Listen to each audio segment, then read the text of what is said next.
Uganda faces a significant unemployment challenge, with the International Labour Organization estimates suggesting a 12.3% rate. This is not far from the data freshly released by the Uganda Bureau of Statistics in its Labour Market Survey 2025 report that has indicated that national unemployment has stagnated at 12.2%. Of the 14 statistical regions across the country considered in the report, Bukedde sub-region has the highest unemployment rate at 23.7%, followed by Toro sub-region at 16.2%, Busoga sub-region at 15%, and Kampala at 14.7%. Unemployment was lowest in Bunyoro sub-region at 4.5%. The State Minister for Finance in charge of planning, Amos Logolobi, is optimistic Uganda will attain a middle-income status soon, despite the report indicating that unemployment among Uganda's youth, who are the majority, is high at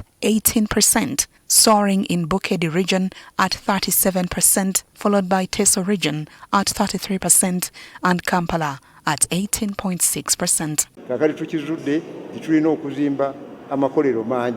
We have established that we need to construct more industries to cover the large numbers of unemployed youth. We are hopeful we shall achieve the middle-income status. 18 out of 100 youth are without work, available for work, and look for work. We also found out that in terms of employment population ratio, the labor utilization in Uganda is about 44%, which means that the people aged 15 years and above who are in the working age group, only 44% are working.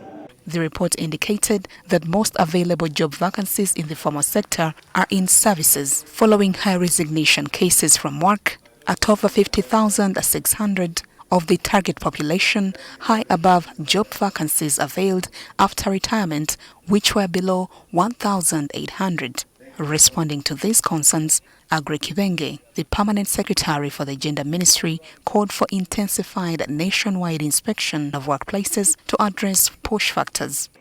People resigning, the numbers that have been presented here, I think we need to get back to the drawing board and ask ourselves those very questions we are asking this team. What is it that is causing this massive layoff of our people?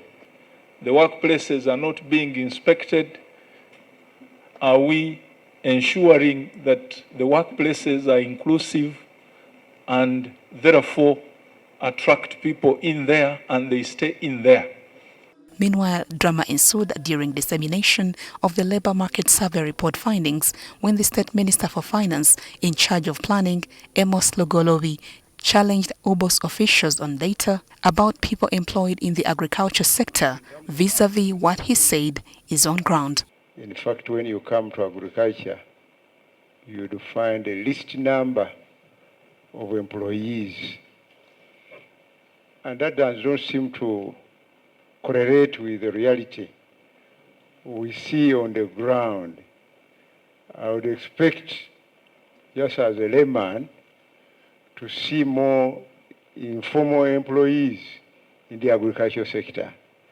Logolobi tasked the UBOS team to consider including the rate of productivity of the labour market in the next findings, among other concerns alleged to have been left out in the report that mainly focuses on rate of employment in the private sector. The productivity of our population is still very low, and I would implore you to try and include in the next survey data relating to productivity. It would be very useful to measure how productive our population is. Vincent Fred Senono, the UBOS Deputy Executive Director, says they plan to release data about the labour market quarterly, given the dynamic nature of the sector. Juliet Dalwoga, NTV.